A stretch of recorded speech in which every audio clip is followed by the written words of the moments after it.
Blood and lust. Final. Now, I put myself on a journey to divorce, but I knew it wasn't going to be easy. My father said he was going to call my husband in a meeting and ask why he has refused to consummate the marriage, as in sleep with me, and that if he's not interested in me, we can return the drinks, just to hear what he would say. The day came and he came with his mom to my dad's place for the meeting.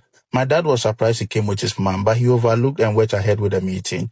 So he posed a question to him, and his mother rather answered and said it's not true and that his son sleeps with me. So if I'm looking for an excuse to leave the marriage, I shouldn't use that as an excuse. So my father intercepted and said he was expecting her son rather to answer the question, since she, my mother-in-law, doesn't sleep in the bedroom with us. That statement from my dad shut her up completely. Then my husband confirmed the lie his mother was telling. There, my father said okay, but he would like me to come and help with something for a week. His mother said no. I quickly intercepted and said yes. Then Nat said it's okay, but it shouldn't be more than a week. That's how they left. I followed up later, went to the house, packed a few of my stuff. Then I heard some sounds like digging in the boys' quarters. From my bedroom window, I could see the curtain in the boys' quarters slightly shifted, and I could see a pickaxe going up and down, digging. I pretended I hadn't seen anything, and I also didn't go near the boys' quarters.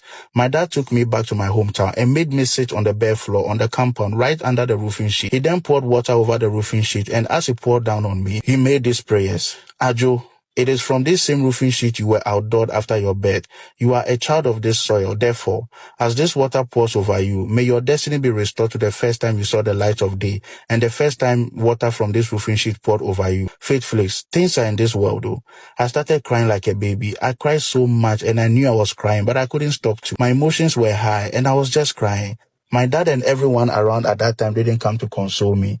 They left me there till I cried and fell asleep. In my dream whilst asleep, I went back to when I was born and outdoored. I saw my dad in his young state, my mom and my late aunties and uncles all in white attire. They brought me out early in the morning and put me under that same roofing sheet. They poured water over me and introduced me to the world of rain and sun. In the dream, my soul was rejoicing.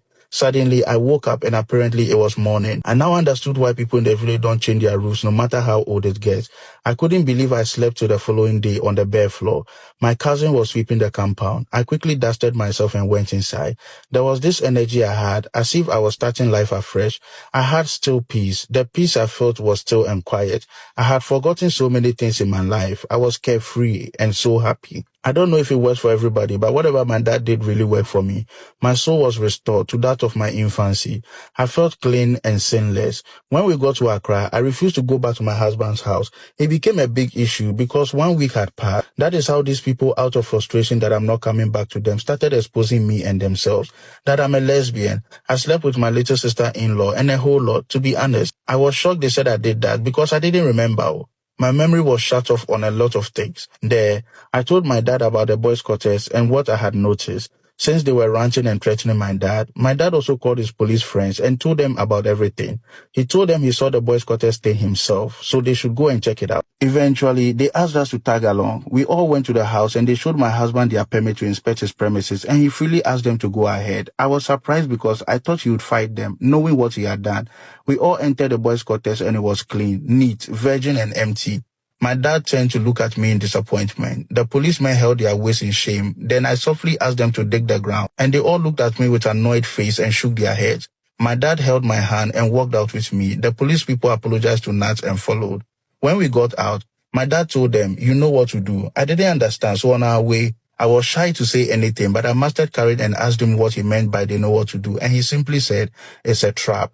The next day in the evening, my dad received a call from his friends to come to my husband's house. When we got there was a large crowd, and when we got closer, the officers told my dad the trap worked. Apparently, they intentionally didn't dig, but they left and dressed in mufti. They hid around the area the next morning. The trap was that if indeed there is something underground, he would try to move it from there since I apparently know about it. By evening, there was a taxi parked behind the wall, receiving items in cocoa sacks, so the officers got close to them and they ran away. They opened the sacks and it was human body parts. My husband was in the boys' quarters, still packaging the body parts, unknowing to him what was happening.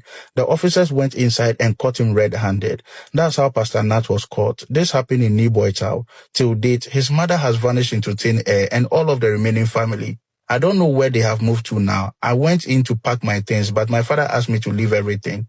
I'm traumatized and really afraid of marriage. I'm scared to try again. So Faith Flakes, that was the last time I set my eyes on my husband.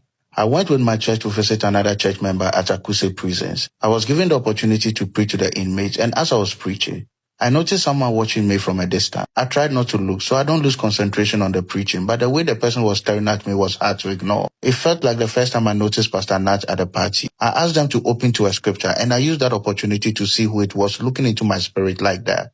Faith, I'm even crying. It was my ex-husband. I got confused and scared. I couldn't continue the sermon. My pastor had to take over. They took me back to the car. Later, when they had closed and came to the car, they said he gave his life to Christ and confessed his sin to the other inmate. He begged my pastor to come apologize to me, and I learned he's the prison pastor.